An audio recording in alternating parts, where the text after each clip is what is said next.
For me to come back to Islam, somebody would need to explain to me why Jesus in the Quran behaves like God, but yet he's not God. So the Quran acknowledges that Jesus was born from a virgin. It also says that he talked as a baby in the cradle and literally breathed life into clay birds, both of which are not found in the Bible, by the way. Muhammad actually plagiarized those from the fake gospel called The Infancy of Thomas that was written 200 years after Jesus and was rejected by the early church. But regardless, the Quran also says that he healed the blind and the leper, raised the dead, is called the Word from God and Spirit from him, and ascended instead of having a normal death. No other prophet in Islam gets even close to this stack. But at the same time, he has one of the lamest missions of all the prophets in Islam. His job was basically to reaffirm the Torah, slightly relax some dietary laws, and prepare people for Muhammad. That's it.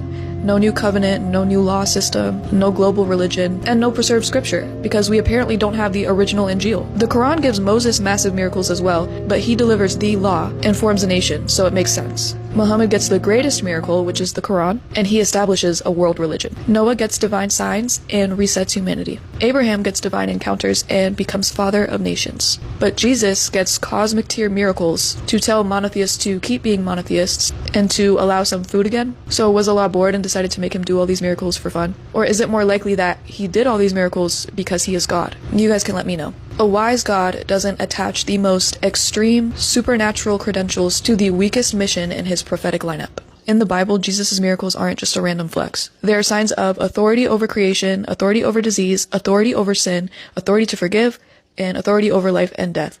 Jesus literally said, "I lay down my life only to take it up again.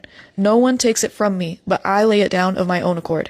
I have the authority to lay it down and the authority to take it up again." A prophet has authority like that. The miracles in the Bible make sense because the claim is massive.